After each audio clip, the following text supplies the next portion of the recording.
So the ब्लॉकचं मास दिलेलं आहे, mass of the block is m. Mass of the block is m. The force is applied on the block by making angle of theta with horizontal. This is horizontal direction.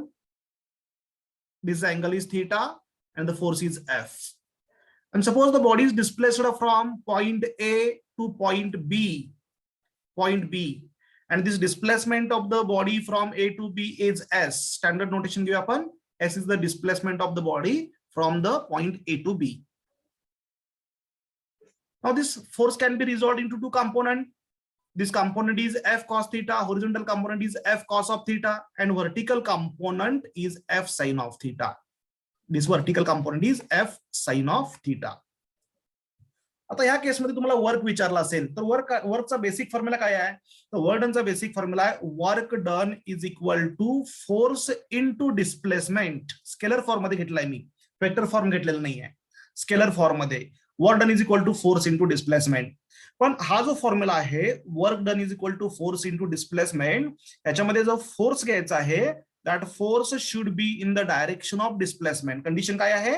The force should be in the direction of displacement. हा force जो आहे तो डिस्प्लेसमेंटच्या direction मधला पाहिजे किंवा त्या फोर्सचा component पाहिजे which is in the direction of displacement. म्हणजे त्या फोर्सचा कंपोनंट डिस्प्लेसमेंटच्या डायरेक्शनला किती आहे? तर फोर्सचा कंपोनंट जो डिस्प्लेसमेंटच्या डायरेक्शनला आहे तो F cos of theta आहे. So here F is replaced by F cos theta. So F cos of theta into S. Work done is equal to force into displacement. म्हणजे फॉर्म्युला आपला काय मिळाला? Work done W is equal to F S cos of theta. तुम्हाला सर्वांना माहिती आहे F S cos theta can be written in the form of dot product. So W is equal to F bar dot S bar. F bar dot S bar घ्या किंवा S bar dot F bar घ्या, काय फरक पडत नाहीये because dot product obeys commutative law of multiplication. So W is equal to F bar dot S bar हा formula मिळाला. हा बेसिक फॉर्म्युला तुम्हाला वर्क डन साठी लक्षात ठेवायचा आहे. Work done due to constant force. मग आता ह्याच्यामधून आपल्याला कन्क्लुजन्स काय काय काढता येईल? तो वर्क डन पॉझिटिव्ह कधी असणार, वर्क डन निगेटिव्ह कधी असणार, वर्क डन झिरो कधी असणार, what are the conditions when the work done can be taken as zero. work done zero कधी घेऊ शकतो? तर वर्क डन झिरो कधी येऊ शकतं बघा, अतिशय सिंपल पॉइंट्स आहे ते. वर्क डन झिरो कधी येऊ शकतं? when work done can be taken as zero. work done can be taken as zero when F is equal to zero. फोर्सचा ऍक्ट होत नाहीये बॉडीवर, फोर्सचा ऍक्ट होत नाहीये, वर्क डन झिरो शकतो. So displacement is equal to zero, म्हणजे बॉडीवर फोर्स अप्लाय झालेला आहे पण डिस्प्लेसमेंटच होत नाहीये. Then we can take work done is equal to zero. So work done can be taken zero when F is equal to zero or displacement is equal to zero. Or we can take this cos theta is equal to zero. Cos theta zero कधी असतो? If theta is equal to 90 degree. म्हणजे theta is equal to 90 degree असेल तर त्या केसमध्ये आपण work done zero घेऊ शकतो. ओके, हा बेसिक पॉइंट काय आला का सर्वांना? Yes, okay. वर्क डनचा बेसिक फॉर्म्युला आहे F S cos of theta. Work done zero कधी घेऊ शकतो आपण? 4 झिरो असेल तर वर्क डन झिरो असणार, डिस्प्लेसमेंट झिरो असेल तर वर्क डन झिरो असणार, आणि कॉस थीटाची व्हॅल्यू झिरो म्हणजे थीटा 90 असेल तर वर्क डन झिरो असणार. मग समजा थीटा 90 पेक्षा कमी असेल तर if theta is greater than zero bus less than 90 अशी कंडिशन आहे. Theta is greater than zero but less than 90 म्हणजे डायग्राम दाखवले बघा, ही डायग्राम, ही जी आता मी डायग्राम काढले, ह्या डायग्राम साठी कंडिशन काय आहे? मी फोर्स या डायरेक्शनला अप्लाय केलाय तर हा जो थीटा तुम्हाला दिसतो तो लेस दॅन 90 दिसतोय, ग्रेटर दॅन झिरो आहे. ओके, सो ह्या कंडिशन मध्ये काय असणार सांगा बघूया वर्क डन. त्या कंडिशन मध्ये in this condition W is taken as work done is positive. पण कॉस झिरोची व्हॅल्यू 1 असते, कॉस 90 ची व्हॅल्यू 0 असते. 0 to 90 ह्यामध्ये अँगल असेल, 0 to 90 च्या दरम्यान अँगल असेल, work done is taken as positive. आणि हा जो थीटा आहे हा थीटा ग्रेटर दॅन 90 असेल आणि लेस दॅन 180 असेल तर आपण हा जो वर्क डन आहे this work done can be taken as negative. तर हे साइन कन्व्हेन्शन महत्वाचं लक्षात ठेवा. इथं बऱ्याच वेळा आपला कन्फ्युजन होतं की वर्क पॉझिटिव्ह घ्यायचं आहे का निगेटिव्ह घ्यायचं आहे. So when to take work done positive, when to take the work done negative. तर यासाठी कंडिशन लक्षात ठेवा की थीटा जर 90 आणि 0च्या मध्ये असेल तर वर्क डन पॉझिटिव्ह घ्यायचं, आणि थीटा 180 आणि 90च्या मध्ये असेल तर वर्क डन निगेटिव्ह घ्यायचं. आणि हे डायग्राम मध्ये आपल्याला इझिली क्लिअर होतं. फॉर एक्झाम्पल हा टेबल आहे, समजा सेम डायग्राम इथे घेतो. टेबल आहे आणि force is block is placed on the table. Okay, and the force is applied in this direction. Force या डायरेक्शनला अप्लाय केला. डिस्प्लेसमेंट मात्र इकडे व्हायला लागले, डिस्प्लेसमेंट या डायरेक्शनला व्हायला आले. तर याचा कंपोनंट कसा आहे ना, याचा कंपोनंट एक व्हर्टिकल येईल, एक कंपोनंट व्हर्टिकल येईल, सेकंड कंपोनंट ह्या साईडला येईल. अँगल कुठला घेतो आपण, फोर्स आणि डिस्प्लेसमेंट. डिस्प्लेसमेंट आपण कन्सिडर करायला ह्या डायरेक्शनला, डिस्प्लेसमेंट इकडे व्हायला लागले, डिस्प्लेसमेंट ह्या डायरेक्शनला टुवर्ड्स राईट व्हायला लागले, from A to B. Same diagram आहे, ए टू बी. तर डिस्प्लेसमेंट टुवर्ड्स राईट वाले, फोर्स टुवर्ड्स लेफ्ट आहे. हा फोर्सचा जो कंपोनंट आहे टुवर्ड्स लेफ्ट आहे, कारण व्हर्टिकल कंपोनंट याच्यामधला अँगल 90 आहे. अँगल 90 असेल तर ह्या फोर्समुळे वर्क डन 0 असेल, म्हणजे ह्या फोर्समुळे फक्त वर्क डन होईल, पण हे वर्क डन निगेटिव्ह असणार, because this component is exactly opposite to the displacement. म्हणजे हा इथं फोर्स आणि डिस्प्लेसमेंट मधला हा जो अँगल आहे, हा अँगल ग्रेटर दॅन 90 आहे. त्या पहिल्या डायग्राम मधला अँगल लेस दॅन 90 आहे, इथं ग्रेटर दॅन 90 आहे. ग्रेटर दॅन 90 असेल तर वर्क डन काय घ्यायचं आहे, निगेटिव्ह घ्यायचं आहे. For example work done due to friction असेल, work done due to friction म्हणजे समजा हा टेबल आहे, टेबलवर मी ब्लॉक ठेवलेला आहे, आणि ब्लॉक हा समजा मी टुवर्ड्स राईट डिस्प्लेस केला, हा ब्लॉक इकडे मूव्ह व्हायला लागलाय टुवर्ड्स राईट, आणि हा टेबल आहे तो रफ आहे, टेबल इज रफ टेबल आहे, फ्रिक्शन पॉसिबल आहे. तर तुम्हाला इथे विचारलं work done due to frictional force, तर फ्रिक्शनल फोर्स हा अपोजिट डायरेक्शनला असल्यामुळं डिस्प्लेसमेंट आणि फ्रिक्शन मधला जो अँगल आहे तो 180 आहे, आणि त्यामुळे वर्क डन काय येणार, निगेटिव्ह येणार. यस, क्लिअर झालं. तर greater than or equal to म्हणू शकतो आपण. कळालं की सर्वांना हे? Yes, work done against friction is always negative, because frictional force always acts exactly opposite to displacement. मग फ्रिक्शन मुळे जे वर्क आहे ते आपण नेहमी निगेटिव्ह घेतो. तर वर्क डन 0 कधी असणार, पॉझिटिव्ह कधी असणार, आणि निगेटिव्ह कधी असणार, या गोष्टी लक्षात ठेवा. या फर्स्ट केसमध्ये जी फर्स्ट डायग्राम आहे, इथं अँगल लेस दॅन 90 आहे, वर्क डन पॉझिटिव्ह असणार. सेकंड केसमध्ये ही जी डायग्राम काढलेली आहे, इथं अँगल ग्रेटर दॅन 90 आहे, वर्क डन निगेटिव्ह असणार. हा, समजा body is lifted in the upward direction. एक बॉडी आहे समजा 50 किलोग्रामची बॉडी आहे, आणि आपण ती वर उचलली, it is lifted in the upward direction. So work done due to external applied force positive असणार का निगेटिव्ह असणार? Work due to applied force, बोला पटकन. आणि work due to gravitational force is equal to, same condition आहे. Body मी वर उचललेली आहे, body is lifted in the upward direction. Body मी अशी वर उचलली, ग्राउंडवर एक बॉडी पडलेली आहे, I have lifted the body in the upward direction. ठराविक डिस्टन्सनं मी बॉडी वर उचलली. तर वर्क आपण जो अप्लाय केलेला फोर्स आहे त्याच्यामुळे वर्क डन काय असणार, आपण अप्लाय केलेला फोर्स कुठं आहे, अपवर्ड आहे. मी अपवर्ड उचलले म्हणजे अपवर्ड फोर्स अप्लाय केलाय, बॉडी डिस्प्लेस अपवर्ड व्हायला, दोन्ही सेम डायरेक्शनला आहेत म्हणजे पॅरलल आहेत, so work done is positive. पण ह्याच केसमध्ये ग्रॅव्हिटी ह्या बॉडीच्या मोशनला अपोज करायला, work done due to gravity घेतला, it is taken as negative. Yes, clear झालं. वर्क डन पॉझिटिव्ह कधी घ्यायचं, निगेटिव्ह कधी घ्यायचं. समजा एक स्प्रिंग आहे, spring is fixed to the rigid support, अशी एक स्प्रिंग अटॅच केलेली आहे, आणि ही नॅचरल लेंथ आहे स्प्रिंगची, समजा नॅचरल लेंथ आहे. आता मी काय केलं, ह्या स्प्रिंगला मी स्ट्रेच केलं, तर मला सांगा इथं वर्क डन काय झालं, work done by applied force positive or negative? Work done by applied force positive or negative? Yes, बोला पटकन. निगेटिव्ह नाही, आता मी बघा, वर्क डन बाय मी अप्लाइड फोर्स म्हणतोय. फोर्स मी अप्लाय केला ह्या डायरेक्शनला, ओके, टुवर्ड्स राईट, हा अप्लाइड फोर्स आहे, मी अप्लाय केलेला फोर्स आहे, बॉडी मी स्ट्रेच केले, आणि स्प्रिंग कुठं स्ट्रेच झाले, ह्याच डायरेक्शनला स्ट्रेच झालेलं आहे, म्हणजे दोन्ही सेम डायरेक्शन असल्यामुळे वर्क पॉझिटिव्ह येणार.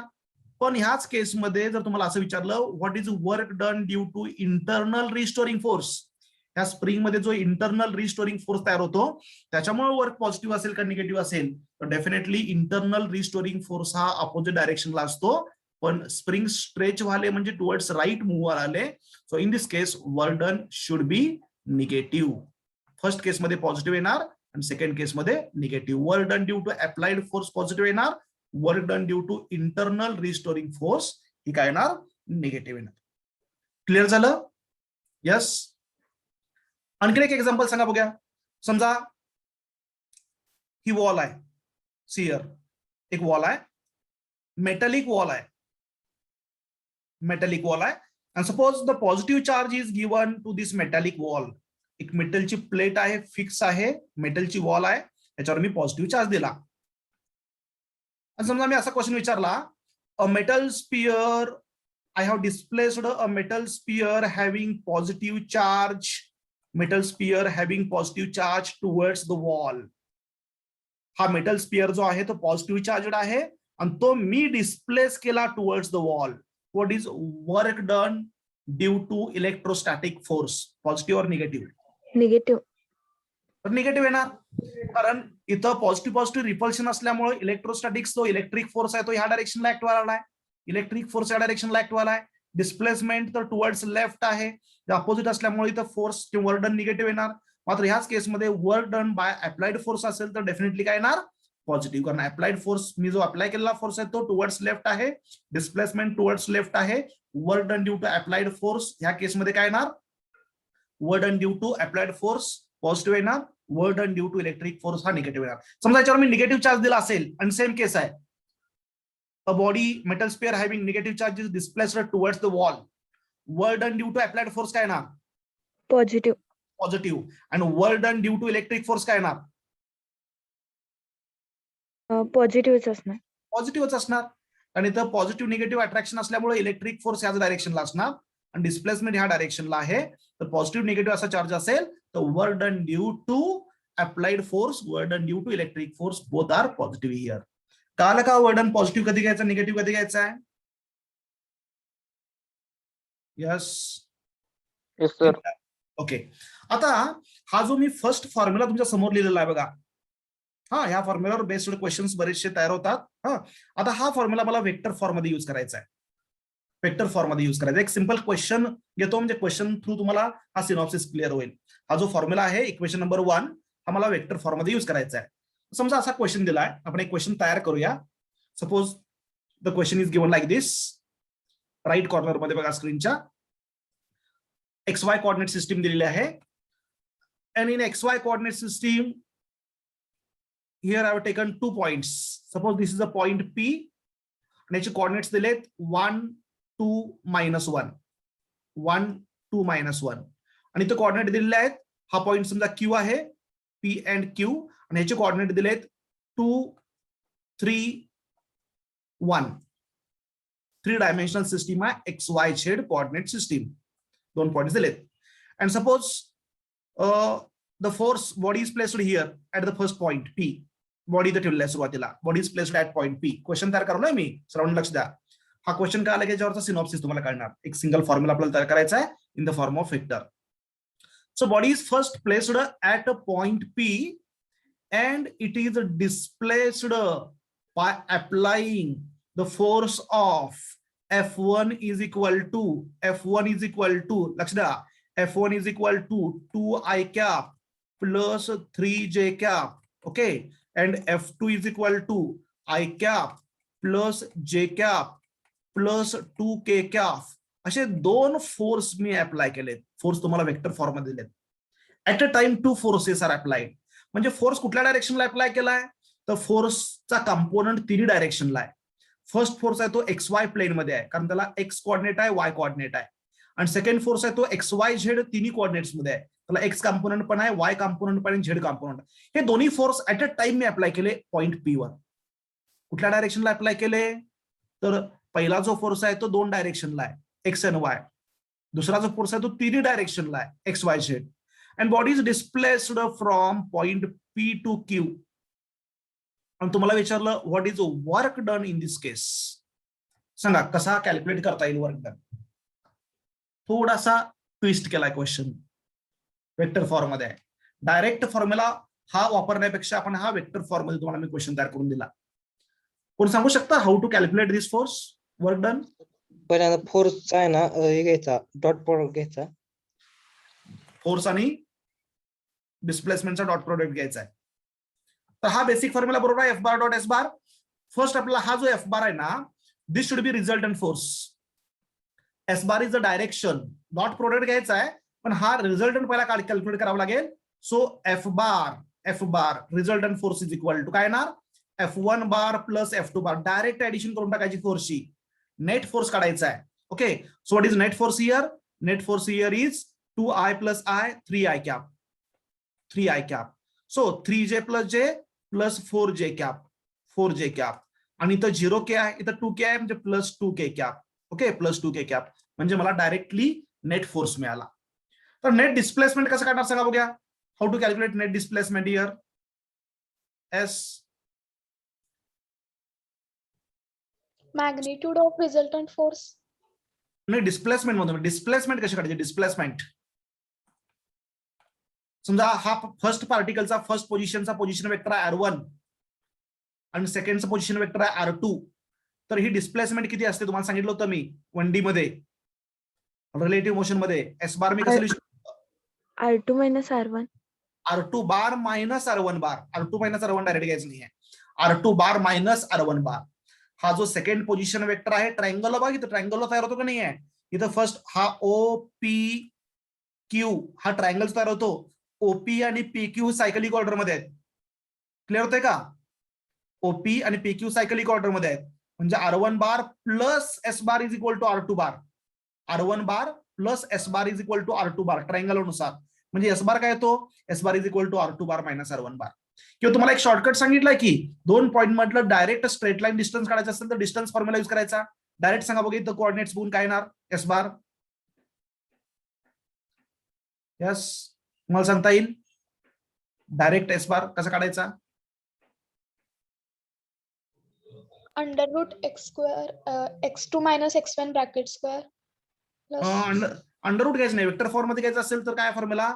y2 minus y1 I cap, sorry x2 minus x1 I cap plus y2 minus y1 j cap plus z2 minus z1 k cap. हा फॉर्म्युला आहे, हा इथे यूज करायचा आहे दोन पार्टिकल मधलं डिस्टन्स कॅल्क्युलेट करण्यासाठी, म्हणजे डिस्प्लेसमेंट कॅल्क्युलेट करण्यासाठी वेक्टर फॉर्म मध्ये. म्हणजे इथं काय होतो बघा तो फॉर्म्युला. हा फॉर्म्युला जर इथे मी यूज केला, ह्या दोन पॉईंट साठी अप्लाय करायचा आहे, P आणि Q. मला P टू Q डिस्प्लेसमेंट आहे, डायरेक्शन पण इथे फार महत्वाची आहे. Q टू P काढला तर आन्सर वेगळा येणार, निगेटिव्ह येणार. बॉडी P पासून Q पर्यंत डिस्प्लेस केलेला आहे, म्हणजे P चे कोऑर्डिनेट x1 y1 z1 घ्यायचे, Q चे कोऑर्डिनेट x2 y2 z2 घ्यायचे. मग x2 मायनस x1 काय येणार बघा, 2 मायनस 1 म्हणजे 1 म्हणजे 1 I कॅप, म्हणजे I कॅप झाला. y2 मायनस y1 काय येणार? 3 मायनस 2, 3 मायनस 2 म्हणजेच 1 म्हणजे j cap plus j cap. आणि z2 मायनस z1 म्हणजे काय? 1 मायनस मायनस 1 म्हणजे 1 प्लस 1 2 प्लस 2k कॅप. तर डायरेक्ट हे आन्सर तुम्ही असं लिहू शकता बघा डिस्प्लेसमेंट साठी. लक्षात ठेवा, कोणत्याही दोन पॉईंट मधला तुम्हाला डिस्प्लेसमेंट वेक्टर काढायचा असेल आणि त्या दोन पॉईंटचे कोऑर्डिनेट्स माहित असतील, तुम्ही डायरेक्ट हा फॉर्म्युला यूज करू शकता. x2 minus x1 I cap plus y2 minus y1 j cap plus z2 minus z1 k cap. ठीक आहे. आणि मग डायरेक्ट काय करायचं, हा जो नेट फोर्स आपण काढलाय आता, हा नेट फोर्स आणि हा एस बार याचे डायरेक्ट डॉट प्रोडक्ट घ्यायचा, डायरेक्ट डॉट प्रोडक्ट घ्यायचा. So tell me final answer. Dot product घेऊन डायरेक्ट आन्सर काय येईल सांगा मला. डॉट प्रोडक्टचा फॉर्म्युला कसा असतो? A bar dot B bar is equal to ax bx plus ay by plus az bz. आठवतो का डॉट प्रोडक्टचा फॉर्म्युला? प्रॉपर्टी आहे बघा, last property of dot product. A bar dot B bar is equal to ax bx plus ay by plus az bz. म्हणजे इथं हा आपला एक वेक्टर आहे, हा फर्स्ट वेक्टर, आणि हा जो आहे तो सेकंड वेक्टर आहे. या दोघांचा डॉट प्रोडक्ट घ्यायचा आहे. सो ax bx म्हणजे 3 प्लस ay by म्हणजे 4 इंटू 1 म्हणजे 4 प्लस az bz म्हणजे किती? 2 इंटू 2 4. सो 3 प्लस 4 प्लस 4 म्हणजे 8 11. सो 11 जूल एवढं वर्क येणार आहे त्या केसमध्ये. हा जो प्रॉब्लेम आपण तयार केलाय त्याचा आन्सर काय येणार? 11 जूल. हा क्वेश्चन सर्वांना कळाला का? ह्या क्वेश्चन मध्ये काय डाऊट आहे का बघा? वेक्टर फॉर्म मध्ये जर फोर्सेस दिले असतील आणि पॉईंटचे कोऑर्डिनेट दिले असतील, वर्डन काढायचं असेल तर डायरेक्ट फॉर्म्युला यूज करायचा, W is equal to F bar dot S bar. F bar काय घ्यायचा? एफ बार घ्यायचा net force acting on the body, सगळ्यांच्या फोर्सची ऍडिशन घ्यायची आहे. आणि एस बार म्हणजे काय? Net displacement. तुम्ही तर R2 bar minus R1 बारचं calculation केला तर हेच आन्सर तुम्हाला मिळणार आहे, S bar I cap plus J cap plus 2k cap. Yes, हा क्वेश्चन सर्वांना कळाला का? महत्वाचा पॉइंट हा कळाला सर्वांना? यस. हो सर. तुम्हाला डाऊट असेल तर विचारू शकता. सर यस, ऐकायला येत नाहीये, पुन्हा एकदा सांग, आवाज येत नाहीये. R2 मायनस R1 बार कसं काढायचं? R2 मायनस R1 बार कसं काढायचं? ठीक आहे, एकच मिनिट.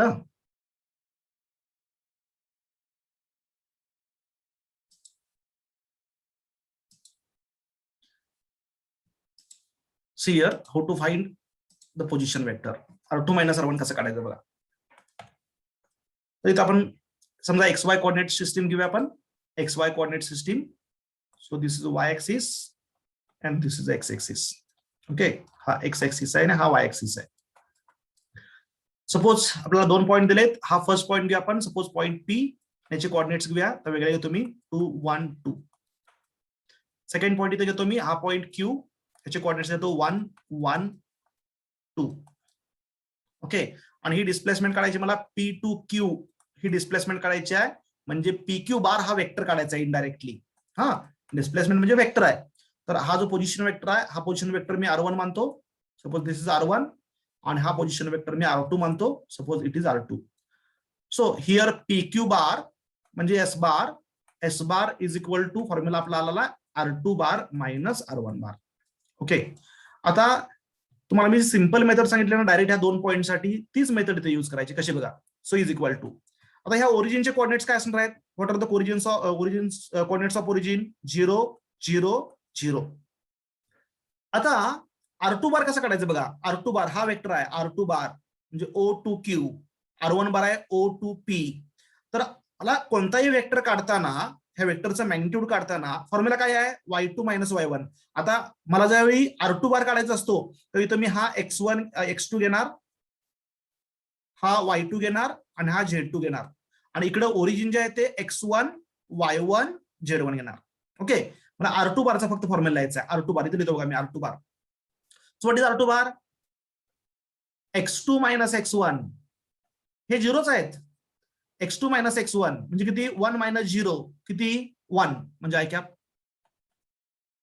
हा, Y2 मायनस Y1. Y2 किती आहे सांगा बघा. What is Y2 here? हे 2 पॉईंट फक्त कन्सिडर करायचे, O आणि Q.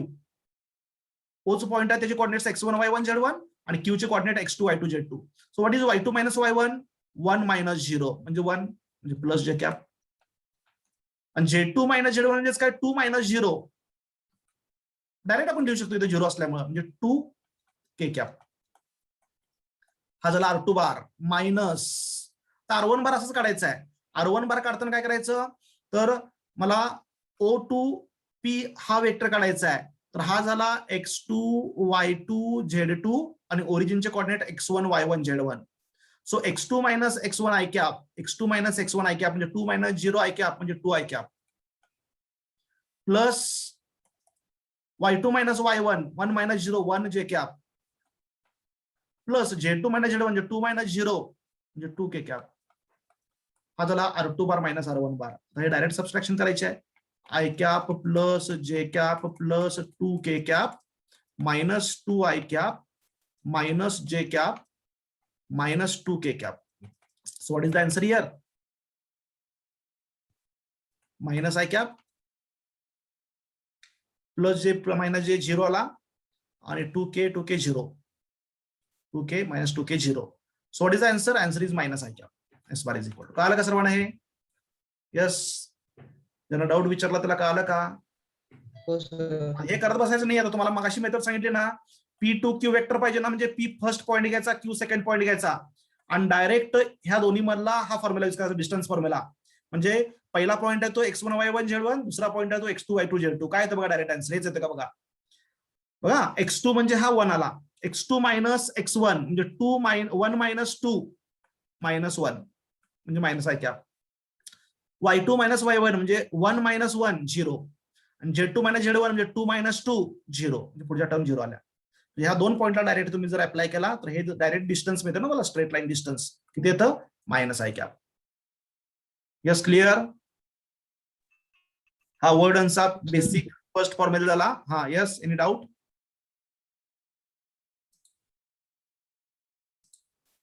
हा फर्स्ट बेसिक पॉइंट झाला.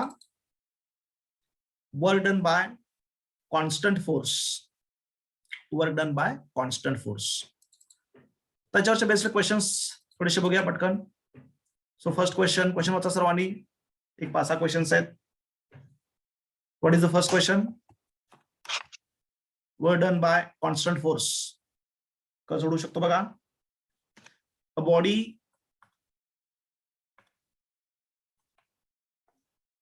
body of mass 5 kg is placed at an origin, can move only along the x-axis by the force of 100 Newton acting on it in the direction making angle of 60 degree with x-axis म्हणजे angle दिलेला आहे. Displaces it along the x-axis by 4 meter. Work done by the force. Basic direct formula use करायचा आहे. So work done is equal to F cos of theta. Option last is correct. Very good. D बरोबर आहे. Action last answer येतं 20 joule. So इथं F किती घ्यायचा आहे? Force 10 newton, displacement 4 metre आणि कॉस ऑफ 60 घ्यावा लागेल. Angle made with X axis दिलाय तुम्हाला फसवण्यासाठी. Angle made with Y axis पण दिला जाईल, त्यावेळी 30 घ्यायचा. अँगल कोणता दिलाय तिकडे लक्ष पाहिजे. असे ट्विस्ट असू शकतात क्वेश्चन मध्ये. किती सोपा क्वेश्चन असला तर त्याच्यामध्ये ट्विस्ट केला जातो. Angle made with Y axis दिला जाईल आणि डिस्प्लेसमेंट अलॉंग एक्स एक्सिस काढायचे असेल तिथं 60 अँगल घेऊन त्यावेळी चालणार नाही, आपल्याला 30 अँगल घ्यावा लागेल. तर एक्स एक्सिस ला अँगल आहे त्यामुळे आपण कॉस ऑफ 60 घेतला. Answer is 20 joule. Simple question आहे अगदी. Next question number 2. फोर्स दिलाय वेक्टर फॉर्म मध्ये. is applied over the particle which displaces it from its origin to the point म्हणलेला आहे पॉइंट. आणि ही डिस्प्लेसमेंट दिलेला आहे मीटर मध्ये. म्हणजे फोर्स दिला, डिस्प्लेसमेंट दिलाय, वर काढायचा आहे. डायरेक्ट काय घ्यायचा? डॉट प्रोडक्ट घ्यायचा. So W is equal to F bar dot R bar. So what is dot product? Option C. AX BX plus AY BY plus AZ BZ. AX इथं 5 आहे, BX 2 आहे म्हणजे 10. AY 3 आहे, BY -1 आहे. AY BY -3 म्हणजे 7. Okay. So answer is 3rd plus 7 joule. Next question number 3. सांगा बघूया. Horizontal force of 5 Newton is required to maintain the velocity of 2 meter per second. 2 meter per second he constant velocity maintain करण्यासाठी horizontal force constant apply केला आहे. Horizontal force is required to maintain the velocity of 2 meter per second for the block of mass 10 kg sliding over the rough surface. तर rough सरफेसवर body आपण slide केली तर speed कमी होतो ना. स्पीड कमी असतो, स्पीड कमी होतो ड्यू टू फ्रिक्शनल फोर्स. मग स्पीड मेंटेन करायचं असेल तर फोर्स अप्लाय करावा लागेल. मग फोर्स अप्लाय केला 5 न्यूटन आणि इथं व्हेलॉसिटी मेंटेन केले 2 मीटर पर सेकंड. कॉन्स्टंट व्हेलॉसिटी आहे. तर work done by this force in 1 minute. एका मिनिटामध्ये किती वर्क डन होईल? 60 सेकंड मध्ये किती वर्क डन होईल? सो कोणता फॉर्म्युला यूज करा सांगा बघूया. Work is equal to force into displacement. Same direction आहे. इथं वर्क डन विचारलंय बाय फ्रिक्शन म्हणलंय का? Work done due to friction म्हणलंय का? फ्रिक्शनलचा फोर्सचा फॉर्म्युला दिलाय का? फ्रिक्शनल फोर्सची व्हॅल्यू दिली का? नाही आहे. मग इथं फ्रिक्शनचा विचार करायचा नाही. अप्लाइड जो फोर्स आहे त्याच्यामुळे वर्क काढायचं. मग अप्लाइड फोर्स सेम डायरेक्शनला डिस्प्लेस करायला म्हणजे वर्क पॉझिटिव्ह येणार, अँगल 0 येणार. So force into displacement basic formula येणार. So is equal to force. Force किती आहे 5 न्यूटन. आता डिस्प्लेसमेंट किती घ्यायची, डिस्प्लेसमेंट ऑफ द बॉडी, एका मिनिटामध्ये बॉडी मूव्ह व्हायला लागले. Velocity is equal to distance upon time, displacement upon time formula use करू शकतो ना. सो डिस्प्लेसमेंट कॉन्स्टंट आहे, व्हेलॉसिटी कॉन्स्टंट असेल तर velocity is equal to displacement upon time formula use करू शकतो. Displacement is equal to velocity into time घेऊ शकतो बघा. सो 5 इंटू व्हेलॉसिटी किती दिलेली आहे 2, व्हेलॉसिटी 2 दिलेली आहे आणि डिस्प्लेसमेंट सॉरी टाइम जो दिलेला आहे तो 60 सेकंद घ्यायचा आहे, time 60 second. So is equal to 5 into 2 into 60. So what is the answer?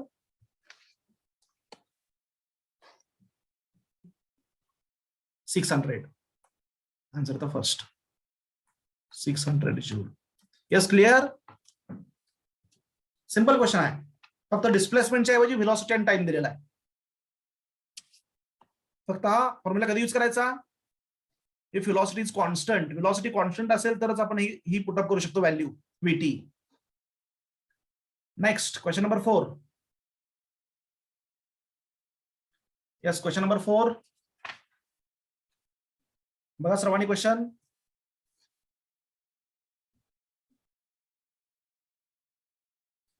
A box of mass 1 kg is pulled on the horizontal plane of length 1 meter by a force of 8 Newton.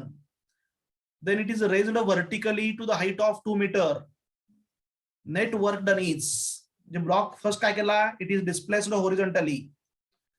A block is displaced horizontally on the plane, horizontal plane of length 1 meter. म्हणजे 1 metre न first horizontal displacement केली 1 metre आणि त्यानंतर हा block काय केला वर उचललेला आहे. It is raised vertically to the height of 2 metre. Net work done calculate करायचं आहे, नेट वर्क डन. तर ग्रॅव्हिटीचा विचारच करायचा नाहीये, अगेन्स्ट ग्रॅव्हिटी काय म्हणलेलंच नाहीये, म्हणजे आपण अप्लाय केलेल्या फोर्स मुळे वर्क डन काढायचं आहे. So what is work done in the horizontal direction? Yes, work done in horizontal direction.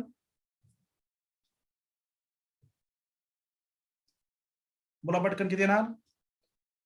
Work done in horizontal direction. Force into displacement. Force किती अप्लाय केला 8 न्यूटन इंटू डिस्प्लेसमेंट किती आहे 1 metre म्हणजे 8 joule. Okay. Work done in vertical displacement काय सांगा बघा, हा lift करण्यासाठी किती वर्क होईल? Yes, force into displacement. Force किती घ्यायचा इथं आता?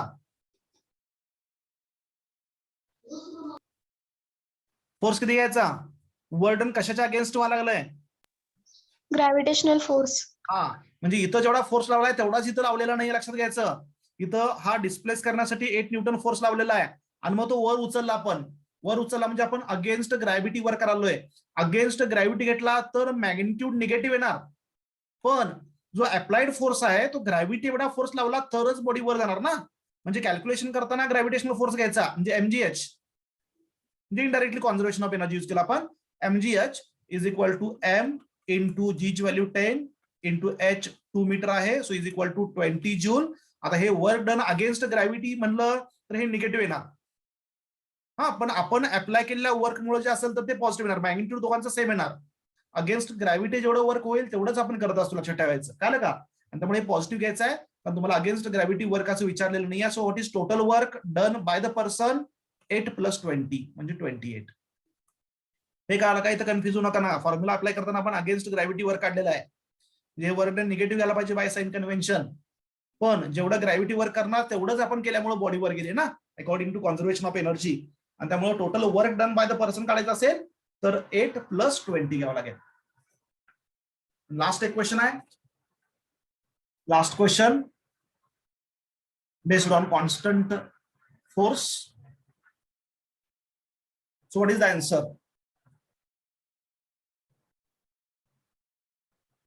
10 kg satellite completes 1 revolution around the earth at the height of 100 kilometer in 108 minutes. Were done by the gravitational force on the of the earth. Were done by the gravitational force. Satellite 0 येणार, कारण सॅटेलाइटच्या motion मध्ये gravitational force जो असतो हा towards centre of earth असतो. ही earth आहे. Force is toward centre, centripetal force असतो ग्रॅव्हिटेशनल फोर्स. आणि डिस्प्लेसमेंट अलॉंग टँजंट होत असते. So angle is 90. सो सॅटेलाइटच्या मोशन मध्ये वर्क डन, प्लॅनेटरी मोशन मध्ये वर्क डन नेहमी 0 असतं, लक्षात ठेवायचं. So work done is equal to 0.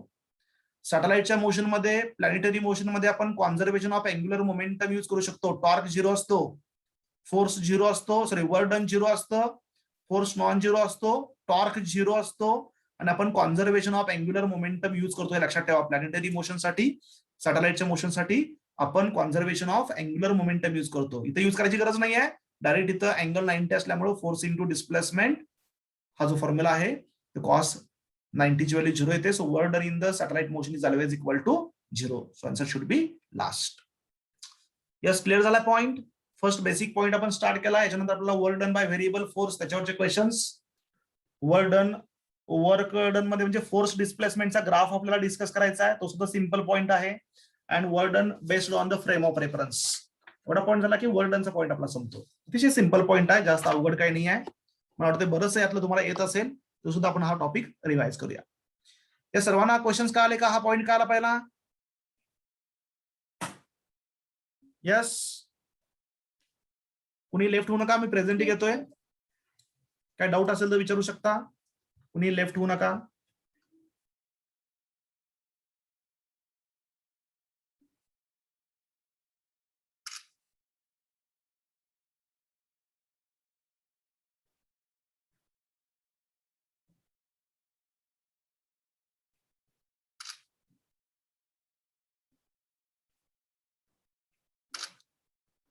Okay, present घेतलेले आहे. नेक्स्ट लेक्चरला आपण नेक्स्ट पॉईंट डिस्कस करूया. मी मीटिंग एंड करतोय. काय डाऊट नाही आहे ना?